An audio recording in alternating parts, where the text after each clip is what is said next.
আজকে দেখো আমি খিচুড়ি রান্না করবো, তার জন্য মুগের ডাল ভেজে নিচ্ছি শুকনো খোলায়।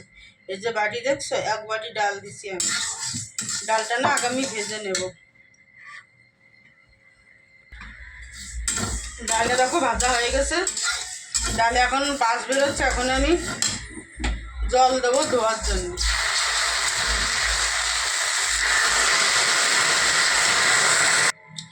মুগের ডাল শুকনো ভাজবে, তেল লাগবে না, তেল ছাড়া ভেজে তারপরে জল দিয়ে ধুয়ে নেব।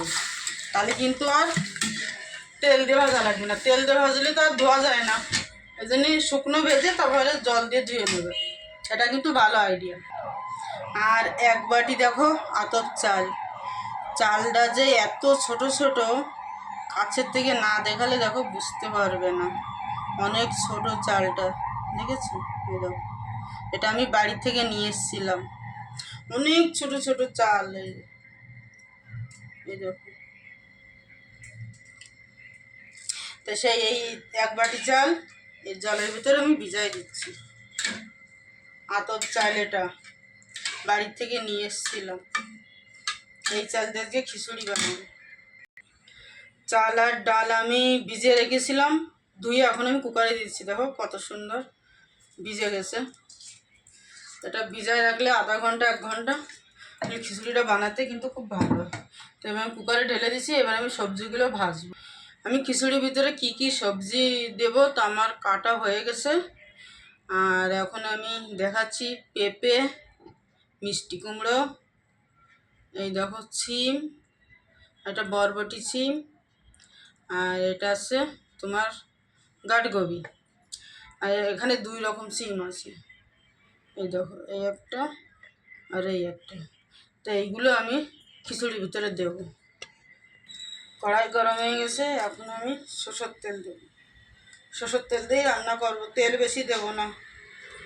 আমার অন্যদের জন্য রান্না হচ্ছে, তো আমরা সবাই খাবো। তেল গরম হয়ে গেছে, আমি একটুখানি আদা দেবো। আদাটা ভাজা ভাজা হয়ে গেছে, এখন আমি সব সবজিগুলো এর ভিতরে দেবো।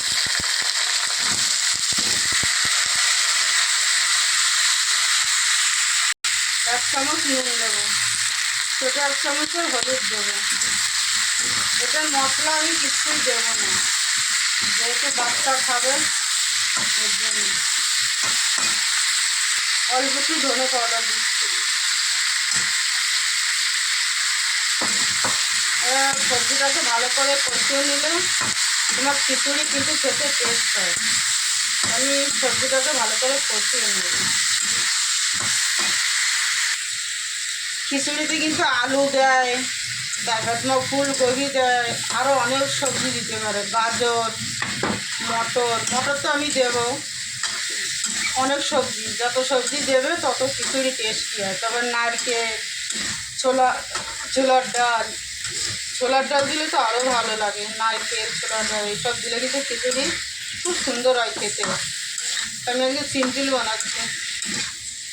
সিম্পল খিচুড়ি খেতেই শরীরের পক্ষে কিন্তু খুবই ভালো।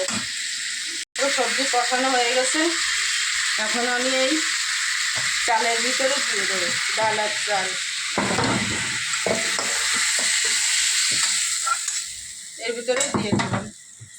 আর এরপরে আমি কিছু দেখো হারা মটর, কিছু মটর দিয়ে দিলাম। মটর দিলে কিন্তু খুব ভালো লাগে খেতে। এভাবে খিচুড়ি বানিয়ে খেয়ে দেখবে। এখন আমি জল দিচ্ছি। কড়াইটা ধুয়ে দিলাম, অল্প তেল মশলার লেগেছিল তার জন্য। এটা আরও জল দিতে হবে। আমি ঢাকনা দিয়ে 3-4 ছিটি দিয়ে দেবো, আমার খিচুড়ি বেনে যাবে, হয়ে যাবে। এখন আমি ঢাকনাটা রেখে দিচ্ছি। দেখো আমার খিচুড়ি হয়ে গেছে। এখন আমি জিরে আর তেজপাতা লাগাচ্ছি। এটা কিন্তু 5 ফোড়ন দিতে হয়, আমি একটু 5 ফোড়ন দেয়নি, জিরেই দিয়েছি। খিচুড়ি হয়ে গেছে, এখন খিচুড়ির সাথে ভাজা করব। ভাজাটা বানাচ্ছি। দেখো তেল গরম হয়ে গেছে, এখন দেখো আমি বেগুন, লম্বা লম্বা করে কেটে নিয়েছি, এতে নুন হলুদ অল্প একটু আটা দিয়ে নিয়েছি। এখন এগুলো আমি ভাজবো খিচুড়ির সঙ্গে খাবার জন্য। বেগুন ভাজা হয়ে গেছে, এখন আমি আলু দিয়েছি। তা আজকে আমাদের খাওয়া দাওয়া খিচুড়ি কুকারে বানিয়েছি, খেতে কিন্তু খুবই টেস্টি হয়েছে। আর এই আছে তোমার আলু ভাজা, আর এই আছে বেগুন ভাজা। তো খিচুড়ির সাথে খেতে খুব মজা হবে। ভিডিওটা ভালো লাগলে লাইক ফলো করো, আর ইউটিউবে দেখলে সাবস্ক্রাইব করো। বাই।